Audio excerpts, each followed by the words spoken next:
కొన్ని 3 వారాలుగా మనం ఏం చూస్తున్నామంటే దేవుణ్ణి ఎదుర్కొనడం, prepare to meet your God అనే ఒక అంశాన్ని మనం చూసాం. యాక్చువల్గా ఇవాళ డివోషన్లో షార్ట్ వర్డ్లో మొదటి కొరింథీయులకు రాసిన పత్రికని ఇంట్రడక్షన్ చెప్పాలి, యాంటీ సర్వే చెప్పాలి. సో ఆ సర్వేని నేనే చెప్తాను ఇవాళ. చెప్పి ఈ రోజు నుంచి మనం ఏం చేయబోతున్నామంటే మొదటి కొరింథీయులకు రాసిన పత్రికను word by word, verse by వర్స్ని మనము ఎక్స్పోజిట్ చేయబోతున్నాము. విశ్లేషణాత్మక స్టడీని మనం చేయబోతున్నాము. సో దానిని నేను ప్రారంభించాలని ఆశపడుతున్నాను. మనము ఈ మొదటి కొరింథీయులకు రాసిన పత్రికను చదవటానికి ముందుగా మనం ఏం చెప్తామంటే, నేను ఒక మాట మీద చెప్పాలని ఆశపడుతున్నాను. మార్క్ బాటర్ అనే ఒక దైవజనుడు ఏమని స్టేట్మెంట్ చెప్పారంటే, God doesn't call the qualified but he qualifies the called.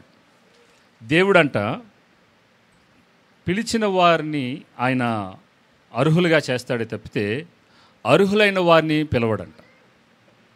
He calls the qualified one, he doesn't calls the qualified one but he qualifies the called one. పిలిచిన వారిని ఆయన అర్హులుగా చేస్తాడే తప్పితే అర్హులైన వారిని ఆయన పిలవడంట. సో ఆ స్టేట్మెంట్ ఆధారంగా ఈరోజు మనం కొంత వాక్య భాగం ఉండబోతోంది. సో ఇది మనసులో పెట్టుకోండి. దేవుడు నేను అర్హురాలను కాబట్టి, నేను అర్హుణ్ణి కాబట్టి ఈ రక్షణను పొందుకోవటానికి, లేదంటే ఆయన బిడ్డగా నేను అవ్వటానికి మనం ఎవరము అర్హులం కాదు. కానీ తన ఉచితమైన కృప ఏం చేసిందంటే మనల్ని అందరినీ పిలిచి తన కృపతో నింపి మనకి ఈ రక్షణను మనం పొందటానికి కూడా అనర్హులమైన మనకి దేవుడు ఏం చేశాడంటే ఈ రక్షణను దయచేసి అర్హులుగా చేసి పిలిచి ఏం చేశాడంటే మనల్ని అర్హులుగా చేసిన తన ఉచితమైన కృప ద్వారా దేవుడు మనల్ని తిరిగి తన బిడ్డలుగా, ఒకప్పుడు తన బిడ్డలుగా తన ప్రజగా ఉన్న మనము తప్పిపోయి లోకంలో తిరుగుతున్నప్పుడు దేవుడు ఏం చేశాడంటే పిలిచి మనలందరినీ మరలా తనతో ఉండటానికైనా అర్హమైన పాత్రలుగా, ద క్వాలిఫైడ్ వన్గా చేసిన ఆయన కృప మాత్రమే మనల్ని ఆయన సన్నిధిలో రేపొద్దున ఆయన రాకడలో మనలందరినీ నిలబెట్టబోతుందని మీరు గుర్తుపెట్టుకోవాల్సిందిగా ప్రభుపేట మీకు మనవి చేస్తున్నాను. మనం చూసినట్లయితే మనము దినము లేచిన కానించి రాత్రి పనుకునేంత వరకు మనం ఎవరితో అయితే సహవాసం చేస్తూ ఉంటామో, అలాగే మన సాంప్రదాయాలు, మన చుట్టుపక్కల ఉన్న మన లొకాలిటీలో ఉన్న మన తోటివారు, మన కొలీగ్స్ కానీ, మన ఫ్రెండ్స్ కానీ, లేదంటే మన తోటి విశ్వాసులు కానీ ఏం చేస్తూ ఉంటారంటే మీ జీవితాలని వాళ్ళు ఇన్ఫ్లుయెన్స్ చేస్తూ ఉంటారు. మీకు తెలిసినా మీకు తెలియకపోయినా, మీరు అవునన్నా కాదన్నా మీ జీవితాలని ఏదో రకంగా, అది పాజిటివ్ అయినా నెగటివ్ అయినా, మీ జీవితాలని ఇన్ఫ్లుయెన్స్ వారి జీవితాల ద్వారా మనం చేయబడతా ఉంటాం. అందుకనే ఫెలోషిప్ మేక్స్ డిఫరెన్స్. మీరు ఎవరితో సహవాసం చేస్తూ ఉంటారో వారి యొక్క గుణగణాలు, వారి యొక్క అలవాట్లు, వాళ్ళ యొక్క అభిరుచులు మనకి అంటుతూ ఉంటాయి. సో అందుకని ఫెలోషిప్ మేక్స్ డిఫరెన్స్. మన మనస్సుని, మన ఆలోచనల్ని నిర్ణయించేది మీ ఫ్రెండ్స్, లేదంటే మీ యొక్క సహవాసం అనేది కూడా మీరు గుర్తుపెట్టుకోవాల్సిందిగా మనం చేస్తున్నాను. ఈ మొదటి కొరింథీయులకు రాసిన పత్రికలోకి మీరు కనుక వచ్చినట్లయితే మనము ఈ గ్రంథకర్త ఎవరనేది మనం చూస్తే మొదటి వచనంలోనే ఉంటుంది. పౌలు భక్తుడు అనే దైవజనుడు, అపోస్తులైన పౌలు ఏం చేశాడంటే ఈ కొరింథీయుల పత్రికని రాశాడు. 2వ కొరింథీయుల పత్రిక కూడా రాసింది కూడా ఆయనే, అదే సంఘానికి రాశాడు. రాయటంలో ఉన్న ముఖ్య ఉద్దేశం ఏంటంటే, మీరు కనుక పౌలు రాసిన పత్రికలని, పౌలు రాసిన అన్ని పత్రికలు మీరు చదివినట్లయితే మీరు గమనించారో లేదో, ఆయనకి ఒక రచనా స్టైల్ అనేది ఒకటి ఉంటుంది. ఆయన స్టైల్ ఒకటి ఉంటుంది.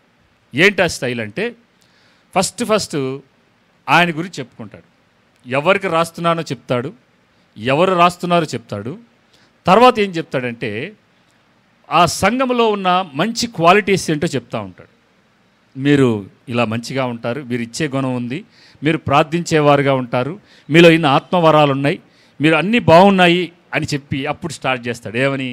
మీలో ఒక లోపం ఒకటి ఉంది, మీలో ఉండకూడదు ఒకటి ఉంది అని ఏం చేస్తాడంటే నిదానంగా ఇంజెక్షన్ చేస్తూ ఉంటాడు వాళ్ళకి. సో అలాగే మనం కూడా చాలామంది మనకి ఇంటికి ఎవరికైనా ఒక విషయం చెప్పాలన్నప్పుడు డైరెక్ట్గా మనం ఫేస్ మీద చెప్పం, నాంచుకుంటే ఏం చేస్తాం, అదండి ఇదండి అని చెప్పి తర్వాత ఇది ఉందండి అని చెప్పి వాళ్ళతో కూడా ఆ విషయాన్ని కమ్యూనికేట్ చేయడానికి మనం ప్రయత్నం చేస్తూ ఉంటాం. సో పౌలు భక్తుడు కూడా అదే చేస్తున్నాడు. ఈ కొరింథీ సంఘంలో ఉన్న లోటుపాట్లన్నిటినీ సరిచేయటానికి తాను ఏం చేస్తున్నాడంటే ఆ సంఘానికి మొట్టమొదటగా ఏమేమి ఉండాలో, ఏమేమి ఉన్నాయో మీలో అని చెప్పి పౌలు భక్తుడు అక్కడ తెలియజేస్తున్నాడు. సో ఈ గ్రంథకర్త ఎవరు? మొదటి కొరింథీ రాసిన పత్రికను ఎవరు రాశారు? పౌలు రాశాడు. ఎప్పుడు రాశాడంటే క్రీస్తు శకం 55, 56 ఆ శతాబ్దంలో, మొదటి శతాబ్దంలో ఈ యొక్క పత్రికని రాయటం జరిగింది. ఈ పత్రికను రాసినప్పుడంట పౌలు భక్తుడు కొరింథీలో లేడు. ఇతను ఎఫెస్సులో ఉండి అక్కడ ఆ ఎఫెస్సులో ఉన్నప్పుడు ఈ కొరింథీలకు రాసిన సంఘానికి ఈ పత్రికను రాశాడు.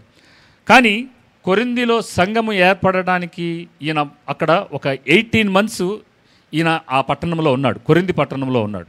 అసలు ఈ కొరింథీ అనేది ఎక్కడుందంటే గ్రీస్ దేశంలో ఒక మహాపట్టణం అంట కొరింథ్ అనే ఈ పట్టణము. ఇప్పుడు మనకి హైదరాబాద్ ఎలాగ మహాపట్టణమో ఆ రోజుల్లో బిజినెస్ ట్రేడింగ్ కానీ వాటన్నిటికీ కొరింథ్ అనేది చాలా ఉన్నతమైన పట్టణం. ఆ కొరింథ్ గ్రీస్ దేశంలో ఈ కొరింథీ పట్టణంలో మీరు ఎప్పుడైనా గమనించారో లేదో, ఏ క్యాపిటల్ సిటీలో ఎక్కడ బాగా రెవెన్యూ వచ్చే సిటీస్ ఎక్కడైతే ఉంటాయో మంచిగా అభివృద్ధి చెందుతూ ఉంటుంది, అంతే స్థాయిలో పాపము కూడా ఆ పట్టణాలను ఏళ్తూ ఉంటుంది. చాప కింద నీరులాగా చీకటి క్రియలు ఆ పట్టణంలో బహుగా విస్తరిస్తూ ఉంటాయి. ఎందుకంటే బాగా డబ్బు ఉంది, కావాల్సినవన్నీ దొరుకుతూ ఉంటాయి, విలాసవంతమైన జీవితం దొరుకుతూ ఉంటుంది. కాబట్టి ప్రజలు ఏం చేస్తూ ఉంటారంటే తమ డబ్బులను ఇసిరేసి లావిష్గా ఖర్చు పెడుతూ ఉంటారు. లేనిపోని అలవాట్లన్నీ ఆ పట్టణంలో ఉన్న నగర వాసులకి ఆ అలవాట్లలో మునిగి తేలుతూ ఉంటారు. ఈ కొరింథీ పట్టణంలో కూడా అదే జరుగుతుంది. కొరింథీ పట్టణం అనేదంట బాగా బిజినెస్ ట్రేడింగ్ సెంటర్ అవటం వల్ల అనేక వర్తకులు వచ్చి ట్రేడింగ్ జరుగుతున్నప్పుడు ఎంత ఉన్నతమైన ఆదాయంతో ఉన్న పట్టణం అంటే వాళ్ళకి బాగా లావిష్గా ఇంకా ఏది కావాలంటే అది కొనుక్కోవడానికి కావాల్సిన పట్టణంగా ఉందంట. ఇప్పుడు ఈ పట్టణంలో ఏమి జరిగిందంటే పౌలు 18 నెలలు ఆ పట్టణంలో ఉండి సువార్త పరిచర్య చేయటం వల్ల కొంత ఆత్మలని అన్యదేశంలో, అంటే ఈ కొరింథీ అనేది అది పూర్తిగా అన్యదేశం, అన్య పట్టణం. అక్కడ అందరూ క్రైస్తవేతరులే, దేవుని ఎరిగిన వారు కాదు. కొంతమంది యూదులు ఉన్నారు, చెదిరిపోయిన యూదులు ఉన్నారు. వారు కూడా ఏం చేశారంటే పౌలు ప్రకటించిన సువార్తకి వాళ్ళు ప్రతిస్పందించి ఈ కొరింథీలో ఉన్న సంఘములోనికి వీరు చేరబోయి. అలాగే అవిశ్వాసులుగా ఉన్నవారు, అంటే విగ్రహాలను పూజించేవారు కూడా ఏం చేశారంటే పౌలు యొక్క సువార్తకు ప్రతిస్పందించి దేవుడు వారిలో ఆత్మకార్యం చేయటాన్ని బట్టి వారు ఒక సంఘంగా కూడుకుంటున్నారు. ఈ 18 నెలలు బాగానే ఉంది. ఎప్పుడైతే ఈయన ఆ పట్టణంలో నుంచి వెళ్ళిపోయి ఆయన సువార్త ప్రయాణం చేస్తూ అనేక ప్రాంతాలకు వెళ్తున్న క్రమంలో ఏమైందంటే ఈ సంఘములో ఎక్కడా లేని విభేదాలు బయటకు వచ్చినాయి. సంఘములోనే ఉన్నారు వీళ్ళు. సంఘములో ఏం జరిగినాయంటే సంఘం మధ్యలో రకరకాల సిద్ధాంతపరమైన విభేదాలు, లోకములో ఉన్న ఆచారాలు సంఘములోనికి వచ్చేసాయి. సంఘం అనేది లోకములో ఉండాలి, కానీ లోకం ఎక్కడ ఉండకూడదు? సంఘములో ఉండకూడదు. సంఘంలో చాలా బాధాకరమైన విషయం ఏంటంటే మరి ముఖ్యంగా మన ఇండియన్ కల్చర్లో, ఈ సౌత్ ఇండియాలో ఉన్న కల్చర్స్లో ఏం జరుగుతుందంటే లేనిపోని ఎక్కడ లేని సాంప్రదాయాలన్నీ సంఘంలోనికి వచ్చేస్తున్నాయి. సాంప్రదాయాలకి అధిక ప్రాముఖ్యత ఇస్తున్నారు, కానీ సజీవమైన ఆత్మైన జీవమైన వాక్యం ఏం చెప్తుందో దానికి అధికమైన ప్రాముఖ్యత ఇవ్వకుండా జీవిస్తున్న సంఘాలు కోకొల్లలుగా ఉన్నాయి. సో సాంప్రదాయాలకి అలవాటు పడిన ఈ సంఘస్థులు ఏం చేస్తున్నారంటే రకరకాల బోధలు, వారి మధ్యలోనే విభేదాలు, విడిపోయారు. సంఘం విడిపోయింది.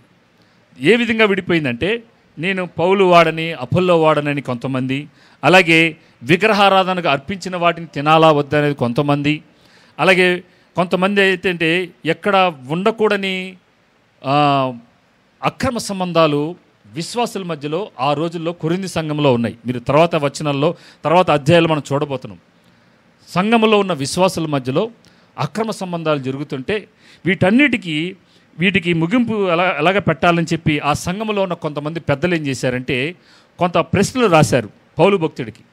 ప్రశ్నలు ఏమని రాశారంటే విగ్రహాలకు అర్పించిన దాని గురించి ఎలాగా, పునరుద్ధానం అనేది ఎలాగుంది, లేదంటే పరిశుద్ధాత్మ వరాల గురించి ఏంటి, దేవుని ప్రేమ గురించి ఏంటి, కొన్ని విషయాలు మాకు ఈ సంఘములో విభేదాలు ఉన్నాయి, వీటి విషయమై మాకు జవాబునివ్వండి అని ఒక ప్రశ్నలు రాసినప్పుడు ఆ ప్రశ్నల గురించిన జవాబులే ఈ కొరింథీయులకు రాసిన పత్రిక మనం చూడబోతున్నాం. సో నేపథ్యం ఏంటంటే, ఇక్కడ ఈ సంఘంలో చెప్పినట్టుగా వంశపారంపరమైన ఆచారాలు వారి జీవితాలని, వారి మనస్సులను ఏళ్తూ ఉన్నాయి. లోకంలో ఉండవలసిన ఆచారాలు సంఘంలోనికి వచ్చేసినాయి. సో ఇప్పుడు ఉద్దేశం ఏంటంటే, మీరు ఆ అలవాట్లను మానుకోనండి. మీరు ఏవైతే తప్పుడు బోధలో ఉన్నారో, తప్పుడు ఆలోచనలో ఉన్నారో వాటిని మానుకోండి అని చెప్తూ ఈ కొరింథీయులకు రాసిన పత్రికని కొరింథీలో ఉన్న సంఘానికి రాశాడు. ఆ ఉన్న సంఘము ఏం చేస్తుందంటే, ఇప్పుడు వాటిని ఎలా ఆచరించాలో వద్దనేది తెలియజేస్తుంది. మనం గ్రహించాల్సింది ఏంటంటే, సంఘం అనేదంట ఎప్పుడు రెండు జియోగ్రఫికల్గా ఒకటి ఉంటుంది, అలాగే స్పిరిచువల్గా ఉంటుందంట. ఇప్పుడు చీరాలలో ఉన్న సంఘం అంటే ఏది? అది భౌగోళికంగా ఉంటుంది, జియోగ్రాఫికల్ చర్చ్. అలాగే దేవుని సంఘం అంటే ఏంటి? అది స్పిరిచువల్ చర్చ్. ఈ రెండింటికి తేడా ఉంది. జియోగ్రఫికల్గా మనం పిలుస్తాం, పలానా చీరాల్లో ఒక సంఘం ఉందని చెప్తాం. But God called us to be the church of God. మనమందరము దేవుని సంఘముగా ఉండడానికి దేవుడు మనల్ని పిలిచాడు. చీరాలలో పలానా సంఘం ఉందని చెప్పడానికి కాదు, మనమందరము దేవుని సంఘముగా ఉండటానికి దేవుడు మనల్ని పిలిచాడు. ఇక్కడ మనం చూసినట్లయితే దేవుడు సంఘాన్ని ఏ రీతిగా చూస్తున్నాడో అనేది మొదటి 9 వచనాల్లో మనం చూడబోతున్నాం, మొదటి అధ్యాయంలో. తర్వాత 10 నుంచి 31 వరకు ఉన్న వచనాల్లో ఏం చూస్తామంటే, లోకము సంఘాన్ని ఏ రీతిగా చూస్తుంది, మనుషులు సంఘాన్ని ఎట్టి రీతిగా చూస్తున్నారు అనే 2 కోణాల్లో మనం ఈ వాక్యాన్ని మనం చూడబోతున్నాం. మొట్టమొదటిదేమో మొదటి 9 వచనాలు దేవుడు సంఘాన్ని ఎట్టి రీతిగా చూస్తున్నాడు.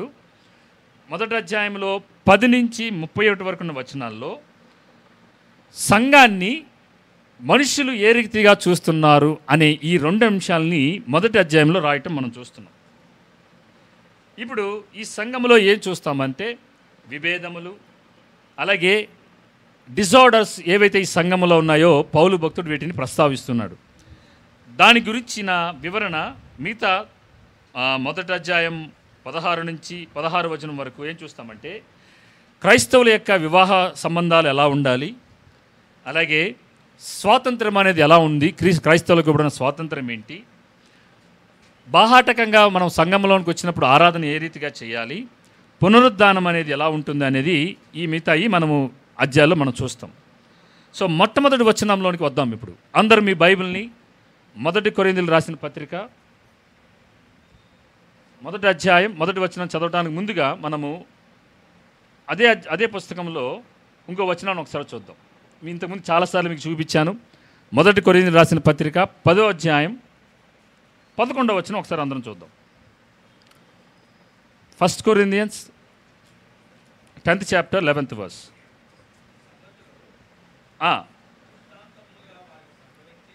దృష్టాంతములుగా వారికి సంభవించి యుగాంతమందున్న మనకు బుద్ధి కలుగుటకై రాయబడెను. ఒకసారి ఇంగ్లీష్లో చదువుతాను. Now these things happen to them as an example and they were return for hour instruction upon whom the ends of the ages have come. ఎందుకు రాశారంట? యుగాంతమందున్న మనకి బుద్ధి కలగటం కోసం ఈ లేఖనాలు రాయబడ్డాయి. మనకందరికీ ఏం కలగాలని? బుద్ధి కలగటం కోసం దేవుడు ఏం చేశాడంటే, యుగ అంతమందున్న మన అందరికీ ఈ వచనాలని రాసి మన చేతుల్లో పెట్టాడు. ఇప్పుడు ఈ కొరింథీయులకు రాసిన పత్రిక మనం చదువుతున్నప్పుడు, మనం ధ్యానం చేస్తున్నప్పుడు ఎందుకు ధ్యానం చేస్తున్నాం? మనకి బుద్ధి కలగటానికి, మనకి జ్ఞానం కలగటానికి. ఆ సంఘము అలనాడు ఆ సంఘములో ఏవైతే లోటుపాట్లు ఉన్నాయో అవి మన జీవితంలో ఒకవేళ పరిశుద్ధాత్మ దేవుడు మనకి హైలైట్ చేసినప్పుడు, వాటిని ఎత్తి చూపించినప్పుడు వాటిని మనం ఏం చేసుకోవాలి? సరి చేసుకోవడం కోసం పరిశుద్ధాత్మ దేవుడు వాటిని రాసి చూపించాడు అనేది మనం గుర్తుపెట్టుకోవాలి. ఓకే, మనం మొదటి అధ్యాయం మొదటి వచనాన్ని నేను చదువుతున్నాను. దేవుని చిత్తం వలన యేసుక్రీస్తు యొక్క అపోస్తలుడుగా ఉండుటకు పిలువబడిన పౌలును సహోదరుడనైన సోస్తేనేసును అని రాశాడు. ఓకే, ఇక్కడ ఏమంటున్నాడంటే, ఎవరు రాశారో పుస్తకం చెప్తున్నాడు. యేసుక్రీస్తు అపోస్తలుడుగా ఉండటానికి నేను పిలువబడ్డాను అని తను తన ఆఫీస్ ఏంటో చెప్తున్నాడు, తన పని ఏంటో చెప్తున్నాడు. పిలువబడిన పౌలును సహోదరుడైన సోస్తేనేసును. అంటే ఈ పుస్తకాన్ని ఆయన మాటలలో చెప్పింది పౌలైతే రాయమని, రాసింది ఎవరంటే సోస్తేనేసు. రాసింది ఎవరు? సోస్తేనేసు. చెప్పింది ఎవరు? పౌలు చెప్పాడు. సో అందుకనే ఆ రాసిన గ్రంథకర్త ఎవరైతే రాసినాడో ఆయన పేరు కూడా అక్కడ రాశాడు, సోస్తేనేసును అని రాస్తూ 2వ వచనంలో ఏమంటున్నాడు చూడండి. కొరింథీలోనున్న దేవుని సంఘమునకు. ఆగండి, ఎక్కడుందంటే ఈ సంఘము? కొరింథీలో ఉన్న దేవుని సంఘం, the church of God at Corinth, in Corinth. కొరింథీలో ఉన్న దేవుని సంఘం అనగా అంటున్నాడు. దేవుని సంఘము అంటే ఏంటో దానికి వివరణ ఇస్తున్నాడు. దేవుని సంఘము అని అనగా క్రీస్తు యేసునందు పరిశుద్ధపరచబడిన వారై. ఇక్కడ మనం దేవుని సంఘము అన్న దాని దగ్గర ఆగుదాం. సంఘము అంటే ఏంటండి సంఘం అంటే? సంఘం అంటే ఒక 10 మంది 20 మంది 30 మంది కలిసి కూడే స్థలాన్ని సంఘము అంటాం, అంతేగా? అది జియోగ్రఫికల్గా. కానీ సంఘము, దేవుని సంఘము అంటే ఏంటంటే పిలువబడింది. రేమ చెప్పినట్టుగా కాల్డ్ అవుట్ వన్. దానికి గ్రీక్లో ఒక వర్డ్ ఉంటుంది, ఏంటంటే ఎక్లీషియా అని ఒక మాట ఉంటుంది. ఎక్లీషియా అనే మాటకి అర్థం ఏంటంటే కాల్డ్ అవుట్. ఎక్కడి నుంచి పిలిచారు? From the world. లోకములో నుంచి మనలందరినీ దేవుడు ఏం చేశాడంటే వేరు చేసి ప్రత్యేకపరిచి మనలందరినీ పిలిచాడు. కాల్డ్ అవుట్, పిలువబడ్డాం మనమందరినీ దేవుడు ఏం చేశాడంటే ఎలా పిలిచాడండి మనల్ని? రండి రండి రండి అని పిలిచాడా? చర్చికి రండి, ఆదివారం చర్చికి రండి పిలిచాడు దేవుడు? No. God called us through the gospel. సువార్త ద్వారా దేవుడు ఏం చేశాడంటే మొట్టమొదటిగా మనకందరికీ ఏమి వినిపించారు? సువార్తను వినిపించారు. సువార్తకి ప్రతిస్పందించిన మనమందరము పిలువబడిన వారు. We are all those who convinced, those who are called and repented for their sins. You are the called one and you are the consecrated one. మనం ఎవరైతే పిలువబడ్డామో మొట్టమొదటిగా దేవుడు ఏం చేశాడంటే మనందరినీ ఈ లోకములో నుంచి వేరు చేసి, లోకములో నుంచి మనం ప్రత్యేకపరిచి నిన్ను నన్ను ఆయన పిలుచుకొని పరిశుద్ధపరిచాడని చూస్తున్నాం. ఇప్పుడు ఈ సంఘం అంట ఏం చేస్తుందంటే ఈ called out from the world. ఎందుకు పిలువబడ్డాం? చర్చ్ అంటే ఏంటంటే మనము లోకములో నుంచి పిలువబడ్డాము, అలాగే దేవుని సొత్తుగా ఉండడానికి పిలువబడ్డాము, మనము ఆయనకి చెందిన వారంగా ఉండడానికి ప్రత్యేకించబడడానికి పిలువబడ్డాము, క్రీస్తునందు ఉండటానికి పిలువబడ్డాము, 5వది పరిశుద్ధంగా ఉండడానికి పిలువబడ్డాము, చివరిగా ప్రభువారుగా ఉండడానికి, ప్రభువే నా జీవితానికి అధికారిగా ఉండడానికి, to have only one Lord, ప్రభు నా జీవితాలకి ప్రభువుగా ఉండడానికి మనం అందరం పిలువబడ్డాం. ఇప్పుడు పిలిచారు, బాగుంది. పిలుపు అంటే ఎలా వస్తుందంటే, పిలుపు అనేది ఎలా వస్తుందంటే ముందుగా పిలవడానికి ముందుగా మనం ఏం చేసుకుంటాం? ఇంతకుముందు కూడా చెప్పాను మీకు, before calling we will elect. ముందుగా మనం నిర్ణయించుకుంటాం. ఉదాహరణకి మీరు ఏదైనా ఫంక్షన్ పెడుతున్నారు అనుకుందాం. ఆ ఫంక్షన్కి ఎవరోని పిలవాలో మీరు ఏం చేస్తారు? ముందు మనసులో నిర్ణయించుకుంటారు. 30 మందిని పిలుద్దాం. ఆ 30 మందిలో ఎవరిని పిలుద్దాం అనేది ముందు నిర్ణయించుకున్నాక అప్పుడు ఏం చేస్తారు? ఫోన్ చేస్తారు, మేము ఇలా కొంచెం ఫంక్షన్ పెట్టుకుంటున్నాము, మీరు భోజనానికి రండి అని చెప్పి మీకు ఒక కాల్ వస్తుంది. సో దేవుడు కూడా ఏం చేశాడంటే before calling us he elected us. మనల్ని ఏం చేసుకున్నాడు? ఆయన మనసులో తను నిర్ణయించుకున్నాడు. ఎంచుకొని ఏం చేశాడంటే మనల్ని పిలిచాడు. పిలుపులో చాలా ప్రాముఖ్యత ఉంది. పిలిచారంటే మిమ్మల్ని ఏం చేసినట్టు? ప్రాముఖ్యమైన వారుగా, ఇంపార్టెంట్, నాకు చెందిన వారుగా అని గుర్తించారు. కాబట్టి మిమ్మల్ని అందరినీ ఏం చేశారు? దేవుడు పిలిచాడు. సో ఎవరైతే మిమ్మల్ని గెస్ట్గా మిమ్మల్ని ఇన్వైట్ చేశారంటే they thought that you are the important for them. మీరు వారికి ప్రాముఖ్యమైన వారుగా ఉన్నారు కాబట్టి వారు ఏం చేశారంటే మిమ్మల్ని పిలిచారు. సో దేవుడు మనల్ని పిలిచాడు అంటే ఆయన తన మనసులో మనల్ని ప్రాముఖ్యమైన వారు, వీరు నాకు కావాలి అని దేవుడు మనల్ని ఎంచుకున్నాడు. కాబట్టి దేవుడు మనల్ని అందరినీ పిలిచాడు. ఇప్పుడు పిలిచిన దేవుడు ఏం చేశాడంటే, చూడండి 2వ వచనంలో ఏమంటున్నాడు? సంఘం అనే అర్థం ఏంటో మనం చూసాం. అనగా క్రీస్తు యేసునందు పరిశుద్ధపరచబడిన వారై పరిశుద్ధులుగా ఉండుటకు పిలువబడ్డాం. We are called to be holy. దేవుడు మనల్ని ఎందుకు పిలిచాడంటే, ఎందుకు పిలిచాడంట? పరిశుద్ధంగా ఉండడానికే పిలిచాడు. మనము లెట్ us సెట్ రైట్. దేవుడు మనల్ని అందరినీ పిలిచాడు. ఇప్పుడు ఎందుకు పిలిచాడంట? పరిశుద్ధముగా ఉండడానికి. ఇప్పుడు మీకు అర్థం అవటానికి ఒక విషయం చెప్తాను. రండి.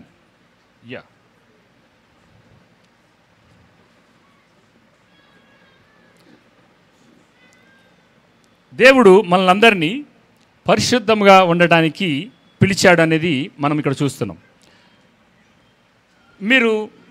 మన చాలా పట్టణాల్లో మనం చూసాం ఏంటంటే, చాలా సిటీస్లో పట్టణానికి నేను అనకూడదు కానీ ఒక పిచ్చి వాళ్ళు ఉంటారు. వాళ్ళు చాలా నెలలు సంవత్సరాలు అయిపోయి స్నానం చేసి జుట్టంతా మట్టితో నింపిపోయి బట్టలు అలా ఎండిపోయినట్టుగా ఉండి ఇట్లా ఉన్న ఒక వ్యక్తిని మీరు చూసే ఉంటారు. ఇప్పుడు ఏం చేశారంటే, మీకు అతని మీద కనికరం కలిగింది. అరే వీడేని ఇట్లా ఉంటున్నాడని చెప్పి మీరు ఏం చేశారంటే, మీరు వీడియోస్ కూడా చూసే ఉంటారు, వాడిని తీసుకొచ్చి గుండి చేపించి బాగా స్నానం చేపించి ఎన్నో రోజులుగా పెరిగిపోయిన ఆ మట్టంతటిని తుడిచేసి స్నానం చేపించి మంచి బట్టలు ధరించారు. దేవుడు ఏం చేశాడంటే, మనం కూడా అటువంటి స్థితిలో ఉన్నప్పుడు, అటువంటి దేవుడు లేకుండా ఈ లోకంలో తిరుగాడుతూ ఉన్నప్పుడు దేవుడు ఏం చేశాడంటే, నిన్ను పిలిచి పరిశుద్ధపరిచాడంట. ఎందుకోసం పరిశుద్ధపరిచాడు మనల్ని? పరిశుద్ధంగా ఉండడానికి. ఇప్పుడు ఆ బెగ్గర్ని తీసుకొచ్చి అడుక్కునేవాడిని తీసుకొచ్చి మనము అంతా నీట్గా చేసి వాడిని ఇప్పుడు మళ్ళీ నువ్వు నీట్గా మంచిగా బతుకు అని చెప్పి వాడిని ఏం చేసాం? క్లీన్ చేసాం. సో దేవుడు కూడా అదే చేస్తున్నాడు మన జీవితాలతో. He's calling us to be holy before him. ఎందుకంటే ఇప్పుడు మన వాతావరణంతో కలిసి వాడు జీవించాలంటే వాడిని ఏం చేయాలి? ముందు మనం క్లీన్ చేయాలి వాడిని. మనం ఎలాగైతే క్లీన్గా ఉన్నామో వాడు కూడా అలాగే క్లీన్గా ఉండి మనతో పాటు మమేకమై జీవించడానికి ఏం చేస్తామంటే వాడిని పరిశుద్ధపరచాం. ఇప్పుడు దేవుడు పరిశుద్ధుడైన దేవుడు. ఇప్పుడు పరిశుద్ధుడైన దేవునితో పాపి అయిన మనుషులు ఉండగలరా? ఉండలేడు. సో దేవుడు కూడా అదే చేస్తున్నాడు. పాపులముగా ఉన్న మనల్ని ఫస్ట్ తన మనసులో నిర్ణయించుకుని మనల్ని అందరినీ పిలిచాడు, నా దగ్గరికి రాని. పిలిచి ఏం చేశాడంటే మనల్ని అందరినీ తన రక్తంతో కడిగి పరిశుద్ధపరిచి ఇప్పుడు ఏమంటున్నాడు? నేను పిలిచాను మిమ్మల్ని అందరినీ, పరిశుద్ధపరిచాను, పరిశుద్ధులుగా ఉండండి. పరిశుద్ధులుగా ఉండడం కోసమే నేను పిలిచి మిమ్మల్ని అందరినీ పరిశుద్ధపరిచాను. సో ఇప్పుడు శాంక్టిఫికేషన్ అనేది ఫస్ట్ దేవుడు మనల్ని స్టార్ట్ చేశాడు. తన రక్తంతో మనమందరము పిలిచాడు. ఫస్ట్ ఎలా పిలిచాడు దేవుడు మనల్ని అందరినీ? సువార్త ద్వారా మనల్ని పిలిచాడు. ఇప్పుడు ఈ పిలుపుకి రెస్పాండ్ అవ్వాలా వద్దనేది ఎవరి చేతుల్లో ఉంది? మీ చేతిలో ఉంది. మీకు అర్థం అవడానికి ఒక విషయం చెప్తాను. మీకు మీ ఫ్రెండ్ ఫోన్ చేస్తున్నాడు, ఆ ఫోన్ కాల్ని లిఫ్ట్ చేయాలా వద్దనేది ఎవరి చేతుల్లో ఉంది? నీ చేతిలో. Either you can accept it or you can reject that call. ఆ పిలుపుని, ఆ కాల్ని మీరు యాక్సెప్ట్ చేయాలా రిజెక్ట్ చేయాలనేది మీ చేతిలో ఉంది. దాన్ని ఇగ్నోర్ చేయాలనేది కూడా మీ చేతిలోనే ఉంది. అలాగే దేవుడు చేస్తున్న ఆ పిలుపుకి మీరు ప్రతిస్పందించాలా వద్దనేది కూడా మీ చేతిలోనే ఉంది. Either you can reject or you can accept. దేవుడు పిలిచిన పిలుపు కంట మనం 3 చేస్తామంట. Either we ignore, either we reject అంట. రెండోది, ఆ పిలుపు నాకు రాలేదని మనము దాన్ని నిర్లక్ష్యం చేస్తామంట. మూడోది, we will accept that call. ఈ మూడిట్లో ఏదో దాంట్లో ఉంటాం. దేవుడు పిలిచిన పిలుపుకి మనం దాన్ని నిర్లక్ష్యం చేస్తాము. నాకు కాల్ రాలేదు, వీడేంటి మాటికి చేస్తున్నాడని ఆ కాల్ మనం లిఫ్ట్ చేయకుండా ఉంటాము. లేదంటే మూడోది, this call is for me, it is an important call for me అని చెప్పి మనం ఏం చేస్తామంటే ఆ పిలుపుకి మనము ప్రతిస్పందిస్తాం. సో దేవుడు ఇప్పుడు మనల్ని అందరినీ పిలిచాడు. పిలిచిన దేవుడు ఏమంటున్నాడంటే, you be holy before me. పరిశుద్ధపరుస్తున్నాడు మనల్ని. దేవుడు తన రక్తంతో కడిగి పరిశుద్ధపరిచిన తర్వాత ఆయన ఏమంటున్నాడంటే 2వ వచనంలో, నేను మిమ్మల్ని ఎందుకు పిలిచానంటున్నాడు. కొరింథీయులకు రాసిన పత్రిక 1వ అధ్యాయము 2వ వచనం, పరిశుద్ధులుగా ఉండుటకు పిలువబడిన వారికిని మనకు ప్రభువుగా ఉన్న మన ప్రభు అయిన యేసుక్రీస్తు నామమున ప్రతి స్థలములో ప్రార్థించే వారికి అందరికీ చెప్పినది రాయినది. ఒకసారి యూదా పత్రిక 1:1 వచనం చూడండి. జూడ్ 1:1, యూదా పత్రిక 1:1, జూడ్ 1:1.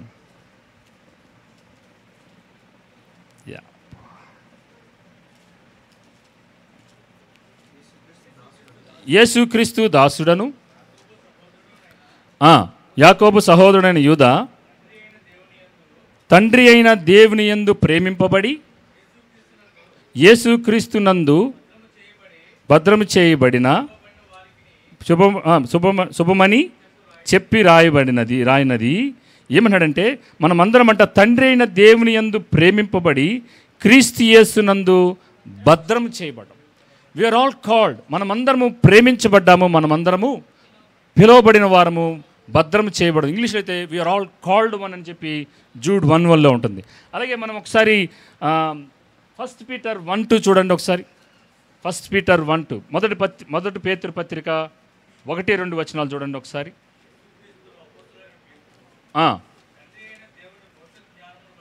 తండ్రి అయిన దేవుని భవిష్యత్ జ్ఞానమును బట్టి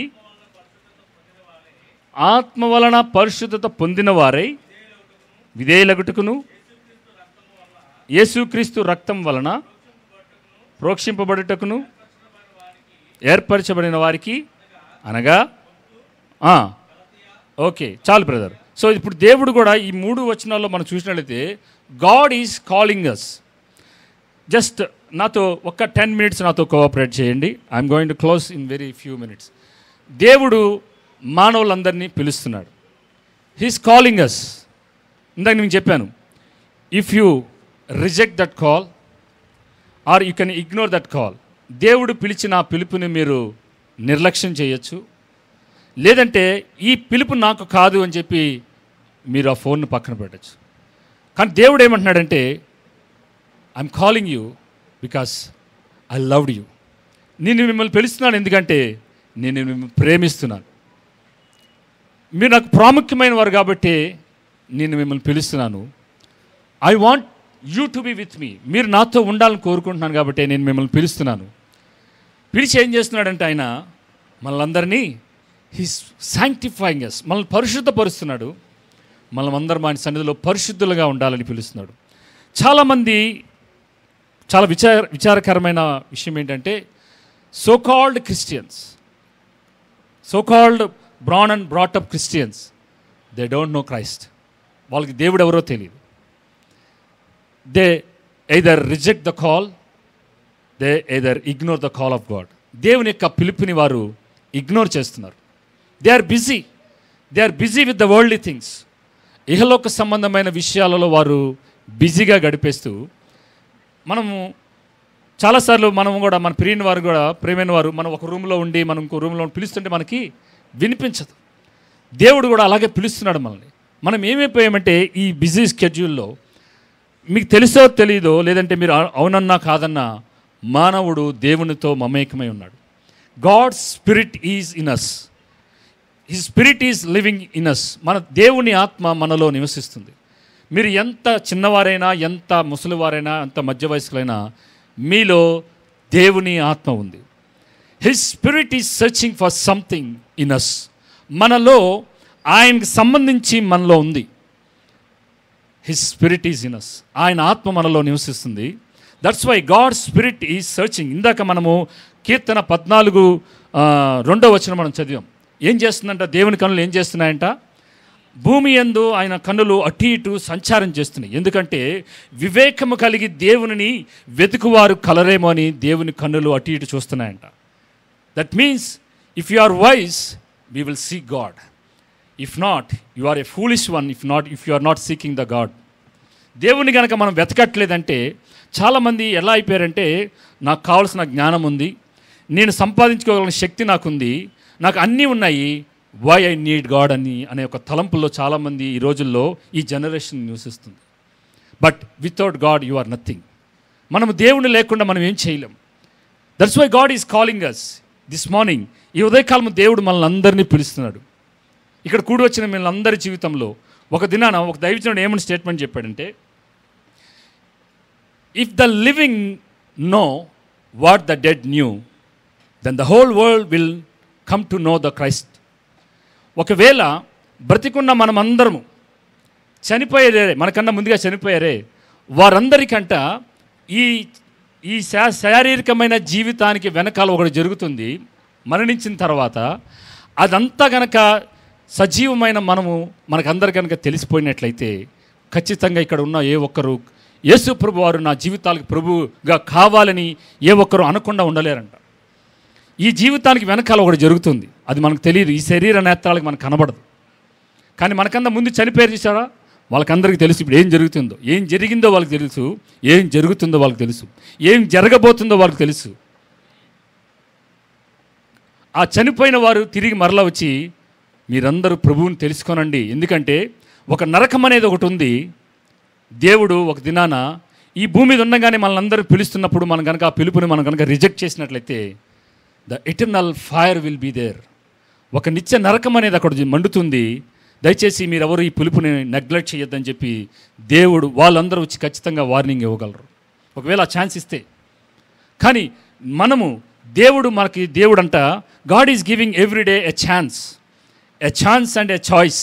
దేవుడు మనకందరికీ ప్రతిరోజు ఒక చాయిస్ని ఇస్తున్నాడు, ఒక ఎంపికని ఇస్తున్నాడు దేవుడు, ఒక నిర్ణయాన్ని ఇస్తున్నాడు దేవుడు. Either you choose that call, either you reject that call. దేవుడు మనల్ని పిలుస్తున్న ఆ పిలుపుకి మనము ప్రతిస్పందించవచ్చు, లేదంటే ఆ పిలుపుని మనం తిరస్కరించవచ్చు. But the foolish one will reject, the wise one will accept that call. Please, ఇక్కడ దేవుడు మనల్ని అందరినీ ఇందాక మీకు చెప్పిన ఉదాహరణ మరొకసారి చెప్తున్నాను. మన మధ్యలో బంధువులు వచ్చారు కాబట్టి దేవుడు తన మనస్సులో ముందుగానే నిర్ణయించుకొని మనల్ని పిలిచాడు. ఆ పిలిచిన పిలుపుకి మనం అందరం ప్రతిస్పందించాలి.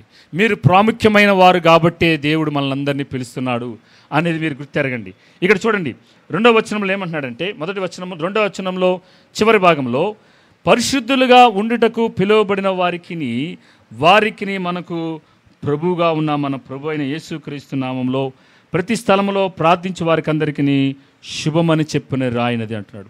సంఘం అంటే పిలువబడింది. You are called out from this world. ఈ లోకములో నుంచి. సంఘం అంటే ఈ 4 గోడలు కాదు. సంఘం అంటే పలానా గుంటూరులోనో పలానా చీరాల్లో ఈ వుడ్ నగర్లో ఉన్న అంటే సంఘం ఇది కాదు. ఇది జియోగ్రఫికల్ చర్చ్. కానీ దేవుడు ఎవరిని పిలుస్తున్నాడంటే తన నామములో పరిశుద్ధపరచబడి పరిశుద్ధులుగా ఉండటానికి పిలువబడిన నన్ను పిలుస్తున్నాడు. దేవుడు ఒక పర్సనల్ ఇన్విటేషన్ ఈ ఉదయకాలం ముందు ఇస్తున్నాడు. I'm calling you. ఇక్కడ నేను చెప్తున్నాను, మీరు ఏదో అనుకొని మీరు ఈ ఉదయకాలం ముందు మీరు లేరు ఇక్కడ. ఈరోజు నేను చీరాలు వెళ్ళే ఆరాధనలు ఇక్కడ ఉండాలి, మంజుల గారి ఇంటికి వెళ్ళి నేను ఇక్కడ పిలిచారు కాబట్టి నేను ఈ ఉదయకాలం ముందు చర్చికి వచ్చానని మీరు అనుకోద్దు. ఎవరు you are not accidental, you are un incidental. God has called you. You are in the purpose of God. దేవుని ఉద్దేశంలో మీరందరూ ఉన్నారు. దయచేసి ఆయన పిలుపుని ఎవరు నిర్లక్ష్యం చేయొద్దు. హిస్ కాలింగ్ ఎందుకు పిలుస్తున్నాడు తెలుసా? To be with him. ఇందాక అడుక్కునేవాడిని చెప్పాను. మన ఇంటిలోకి ఆ అడుక్కునేవాడిని తీసుకొచ్చి పెట్టుకోవాలంటే ఆ అడుక్కునేవాడిని ఎలాగ శుద్ధిపరుస్తామో దేవుడు తన పరిశుద్ధుడైన దేవుడితో ఉండాలంటే ఈ పాపులు ఆయన రక్తంలో కడగబడాలి. యేసు ప్రభు వారిని మీ రక్షకునిగా అంగీకరించి మీ జీవితాలని ఆయనను మాత్రమే ప్రభువుగా మీ జీవితాలను కలిగి ఉన్నప్పుడు మాత్రమే ఆయన ఉండే ఆ ఇటర్నల్ ప్లేస్లో, ఆ నిత్యత్వంలో, ఆ పరిశుద్ధ స్థలంలో మనమందరం ఉండాలంటే మనమందరం ఆ పిలుపుకి ప్రతిస్పందించి పరిశుద్ధపరచబడి ఆయన ఉండే ఆ స్థలంలోనికి ఒక దినాన్ని మనందరినీ యేసు ప్రభు వారు తీసుకువెళ్ళబోతున్నారు అనేది నిత్య సత్యము. అది జరగబోతుంది, అది నిత్యంగా జరగబోతుంది. That's why I'm saying again, if the living knew what the dead knew, the whole world will knew the Jesus is the real Lord. కాబట్టి సజీవులమైన మనము మృతి చెందిన వారు ఏదైతే ఎరిగి ఉన్నారో మీకు తెలియజేస్తున్నాను, ఆ సత్యం తెలియజేస్తున్నాను. మనకి దేవుడిచ్చిన ఏ అవకాశాన్ని దయచేసి మీ జీవిత కాలంలో ఏ ఒక్కరు దాన్ని చేజార్చుకోవద్దని ప్రభుపేట మీకు మనం చేస్తున్నాను. Please, if it is the final hour, if it is the last minute in your life, మన జీవితంలో గనక ఇదే చివరి గడియ అయితే, ఇదే చివరి గడియ, ఇక నుంచి మీరు బయటికి వెళ్ళే లోపలే యేసు ప్రభు వారు వచ్చేసారనుకోండి, then where we will be. ఇప్పుడే ఈ క్షణంలోనే యేసు ప్రభు వారు మనం అనుకోకుండానే ఈ ఆరాధన ముగించేసి మెట్లు దిగుతుండగానే యేసు ప్రభు వారు వచ్చారనుకోండి, then where we will be. That's why I'm requesting you, I'm pleading you, please respond to the call of God. దేవుని యొక్క పిలుపుకి మీరు ప్రతిస్పందించండి. మీరు అన్నీ చేస్తారు, మీరు అన్నీ బాగా చేయగలుగుతారు, కానీ దేవుడు లేకుండా మాత్రం మీరు you cannot enter into the heaven, పరలోకములోనికి.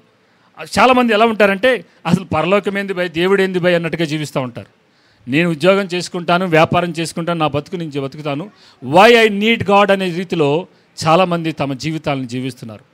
Please, you are in the image of God. మనమందరము దేవుని స్వరూపంలో తయారు చేయబడ్డాం.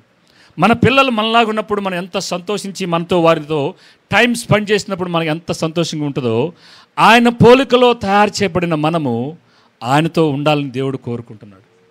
Provided if you accept that call, దేవుడు పిలుస్తున్న ఆ పిలుపుని కనుక మీరు అంగీకరించినట్లయితే, దేవుడు ఆయన ఉండే స్థలంలో మీరు మనమందరము ఈ ఉదయకాలం ముందు ఇక్కడ ఎంతమంది అయితే మీరు కూడి వచ్చారో మీరందరూ ఆయన సన్నిధిలో దేవుడు ఉండాలని ఉదయకాలం మిమ్మల్ని అందరినీ ఈ తన సన్నిధికి మీరు మిమ్మల్ని నడిపించారని ప్రభు పేట మీకు మనవి చేస్తున్నాను. బైబిల్లో ఒక ఉదాహరణ చూద్దాం. అబ్రహాం అనే ఒక దైవజనుడు ఉన్నాడు. ఆయన కూడా ఒకప్పుడు దేవుడు అంటే ఎవరో తెలియదు. నేను బైబిల్లో రిఫరెన్స్ చెప్పి ఊరుకుంటాను. ఆది కాండము 12వ అధ్యాయం 1-4 వరకు వచనాల్లో, అలాగే 17వ అధ్యాయం మొదటి 2 వచనాల్లో అబ్రహాం గురించి రాయబడి ఉంటుంది. నేను క్లుప్తంగా చెప్తున్నాను. ఈ అబ్రహాం ఏం చేసేవాడంటే ఆయన కూడా విగ్రహారాధన చేస్తూ ఉండేవాడు. ఆయనకి దేవుడు అంటే ఎవరో తెలియదు.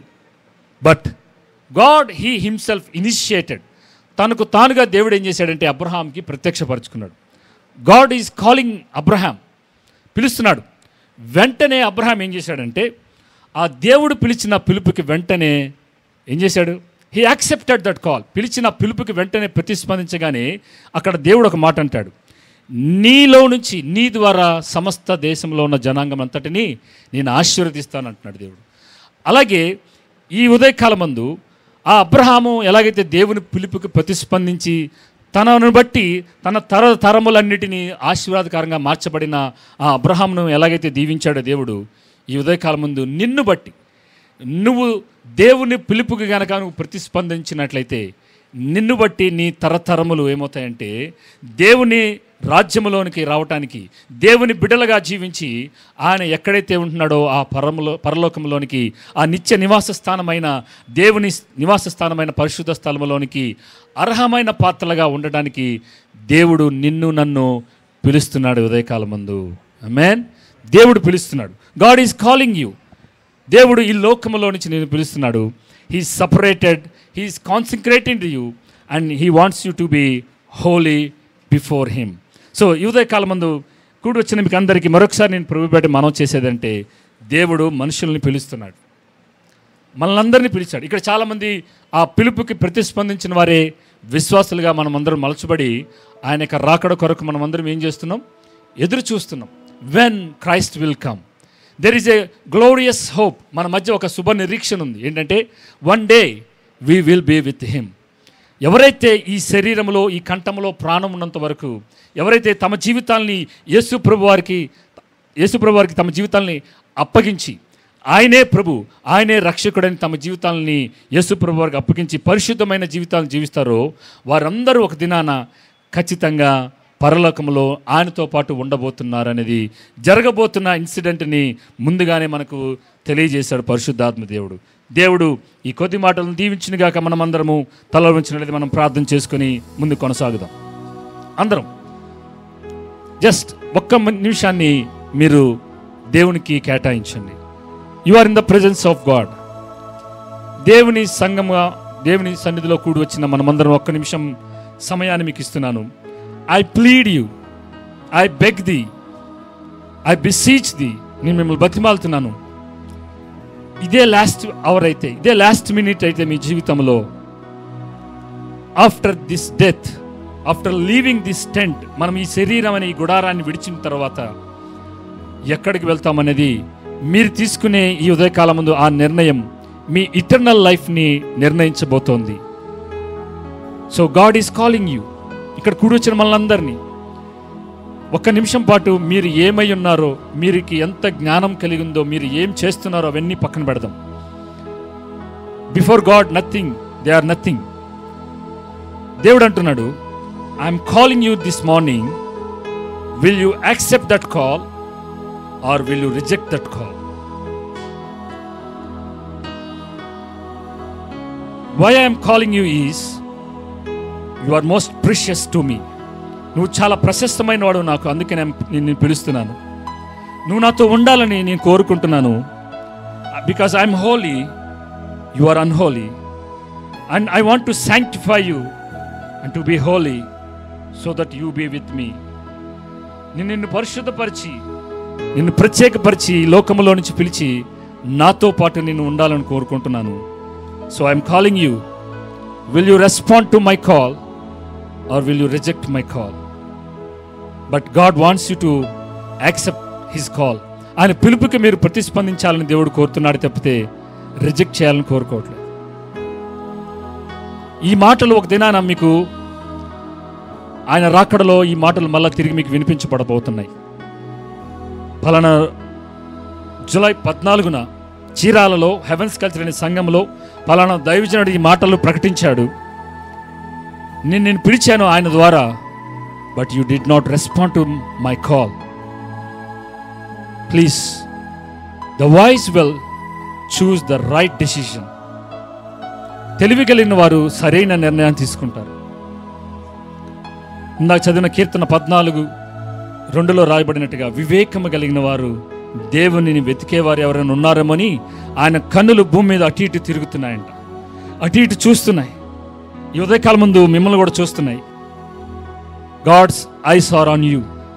దేవుని కన్నులు మీ మీద ఉన్నాయి. Please respond to that call. He's calling you.